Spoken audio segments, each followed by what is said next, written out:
अस्सलाम वालेकुम, मैं हूं वकार अहमद और आप देख रहे हैं माइंड मैटर्स। अगर आप यूट्यूब की सर्च में 29 अप्रैल की डेट डालें तो आपके होश उड़ जाएं, क्योंकि यार लोग जो हैं वो क़यामत 29 अप्रैल को लाए खड़े हैं और आपको सारी वीडियोस यही मिलेगी कि क़यामत आ रही है 29 अप्रैल को। और वो जो बुनियाद है, जो वाक़या या जो बात है, उसकी जो बुनियाद है वो नासा की एक स्टेटमेंट है। और वो स्टेटमेंट ये है कि एक शहाब साकिब, एक एस्ट्रॉयड जो है वो हमारे पास से गुजर रहा है और वो जो एस्ट्रॉयड है उसके वाले से एक मुमकिन ख़तरा, एक ख़ास टर्म इस्तेमाल करता है नासा।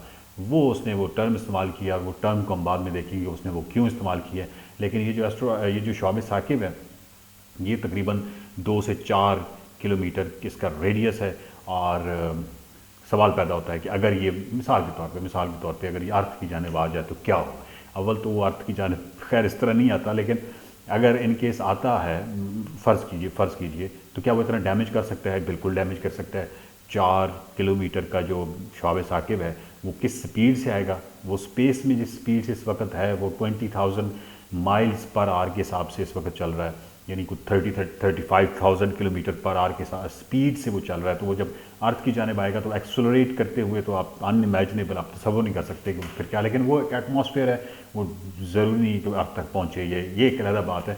इस वक्त हम ये नहीं कह रहे, एक्चुअली हम ये कह रहे हैं कि क्या वो जो शहाब साकिब है वो उसके कोई मुमकिन ख़तरा क्या हो सकता है, क्या वो अर्थ की जानिब आ सकता है या नहीं आ सकता। तो ये जो शहाब साकिब है, ये 4 किलोमीटर का जो रेडियस है, ये 6.3 किलोमीटर की दूरी से गुजर रहा है। 6.3 किलोमीटर की दूरी 63 लाख किलोमीटर कितने होते हैं? 63 लाख किलोमीटर आप यूँ समझिए कि चाँद जो है वो हमसे कितना है दूर, 3,90,000 किलोमीटर तकरीबन। तो इस के हिसाब से 16-17 गुना दूरी से गुजर रहा है। और ये भी एक्चुअली मैटर नहीं करता। असल चीज़ ये है कि जो आप गूगल कीजिएगा, एक टर्म है sphere of influence. Sphere of influence जो कॉस्मोलॉजी की टर्म, यानी कॉस्मोलॉजी में जिस टर्म को जिस तरह इस्तेमाल किया जाता है, तो वो आप ये देखिए कि जिस तरह किसी भी प्लैनेट की ग्रेविटी किस जगह पे गैर मौसर हो जाती है। अब गैर मौसर एक तरकीब अलहदा से है, यानी ग्रेविटी कहीं भी ख़त्म नहीं हो सकती ideally speaking, because gravity is a gravity. यानी वो अगर आप उस इक्वेशन के हिसाब से देखें तो आइडियली तो किसी भी जगह पे उसको नहीं ख़त्म होना चाहिए, किसी भी प्लैनेट की। लेकिन गैर मौसर होना एक अलग चीज़ है। तो वो आप इसको एक दफ़ा गूगल कर लीजिएगा, स्फीयर ऑफ इन्फ्लुएंस को। इस पर एक बाद में किसी वीडियो पे बड़ी इंटरेस्टिंग इस पर बात भी हो सकती है।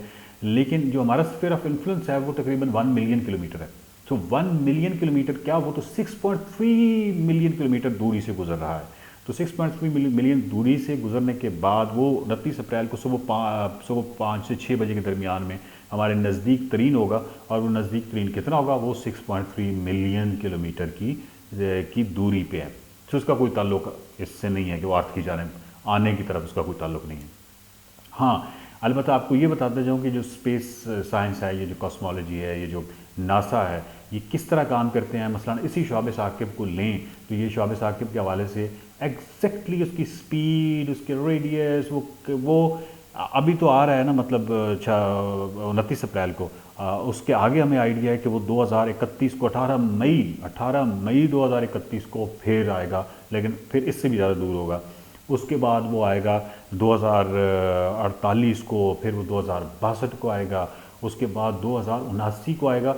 और 2079 को जो है वो नज़दीक तरीन होगा 1.8 million kilometre. Again sphere of influence से 0.8 मिलियन किलोमीटर दूर होगा। लेकिन वो अगर परेशानी 2079 की है, होनी है, करनी है, या आपने अपने ऊपर परेशानी तारी करनी है, तो वो 2079 की कर लीजिए। और वो तो आप बिलियंस ऑफ सम ईयर्स के बाद सूरज भी जो है वो ख़त्म हो जाएगा। तो परेशान होने का तो कोई मौका भी जो हाथ से नहीं जाने देता तो वो नहीं जाने देता। हाँ, मैंने जो पहले बात की थी कि नासा ने उसको मुमकिन ख़तरा वाली टर्म क्यों इस्तेमाल करता है। नासा एक्चुअली किसी भी ऑब्जेक्ट को जो कि 7.4 मिलियन किलोमीटर की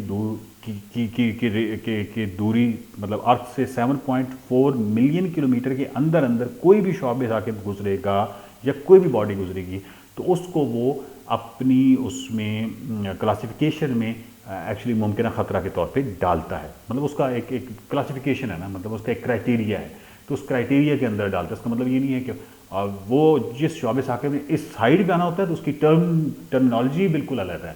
तो शहाब साकिब का अर्थ प्लैनेट ज़मीन से टकराने का कोई इरादा नहीं है और ना ही कोई इम्कान है। तो ऑलरेडी दुनिया काफ़ी परेशान है। ये जो वायरस और इस तरह के फिनोमेना जो मामला चल रहा है, इस हवाले से मज़ीद परेशान ना तो आप खुद होइए इस तरह की कोई ख़बर पढ़ के, और ना ही उसको शेयर करके दूसरे लोगों को परेशान कीजिए। देखते रहिए माइंड मैटर्स। ये पाकिस्तान में साइंसी तर्ज फ़िक्र और अकली रवैयों को फ़रोग़ देने की एक छोटी सी काविश है। आप इस छोटी काविश को बड़ी काविश में बदल सकते हैं। माइंड मैटर्स के यूट्यूब चैनल को सब्सक्राइब कीजिए, वीडियोस को ज़्यादा से ज़्यादा शेयर कीजिए, माइंड मैटर्स के फेसबुक पेज को लाइक कीजिए।